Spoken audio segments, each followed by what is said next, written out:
શિનોર તાલુકાના સાદલી ખાતે ધારાસભ્ય અક્ષયભાઈ પટેલની ઉપસ્થિતિમાં હર ઘર તિરંગા અભિયાન અંતર્ગત ભવ્ય તિરંગા યાત્રા યોજાઈ હતી। હર ઘર તિરંગા અભિયાનનો મુખ્ય ઉદ્દેશ્ય દરેક નાગરિકોમાં રાષ્ટ્રધ્વજ પ્રત્યે સન્માન અને રાષ્ટ્રપ્રેમની ભાવનાને વધુ પ્રબળ બનાવવાનો છે। ત્યારે શિનોર તાલુકાના સાદલી ખાતે હર ઘર તિરંગા અભિયાન અંતર્ગત ધારાસભ્ય અક્ષયભાઈ પટેલની ઉપસ્થિતિમાં ભવ્ય તિરંગા યાત્રાનું આયોજન કરવામાં આવ્યું હતું। આ તિરંગા યાત્રા ભારત વિદ્યાલય સાદલીથી નીકળી સાદલીના વિવિધ વિસ્તારોમાં ફરી હતી। તિરંગા યાત્રામાં ધારાસભ્ય અક્ષયભાઈ પટેલ, કરજણ પ્રાંત અધિકારી શિવમ બારિયા સહિતના પદાધિકારીઓ અને અધિકારીઓ, વિવિધ શાળાના વિદ્યાર્થીઓ અને શિક્ષકો, શિનોર પોલીસ, ગ્રામજનો, જિલ્લા અને તાલુકા પંચાયતના ચૂંટાયેલા જનપ્રતિનિધિઓ તેમજ ભાજપના હોદ્દેદારો, કાર્યકર્તાઓ સહિત મોટી સંખ્યામાં ગ્રામજનો પણ ઉપસ્થિત રહ્યા હતા। સાદલી ખાતે યોજાયેલી આ ભવ્ય તિરંગા યાત્રા દ્વારા સમગ્ર ગામમાં દેશભક્તિ અને રાષ્ટ્રીય એકતાનો સંદેશ ગુંજી ઉઠ્યો હતો।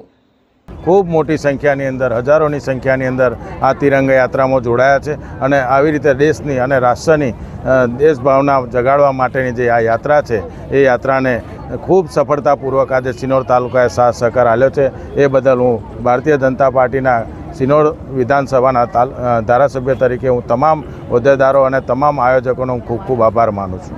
અમારા સાદલી ગામ તથા અમારા શિનોર તાલુકો ખૂબ ઉત્સાહભેર આ તિરંગા યાત્રામાં જોડાયો છે, તે બદલ અમે તાલુકાનો અને ધારાસભ્યનો ખૂબ ખૂબ આભાર વ્યક્ત કરીએ છીએ।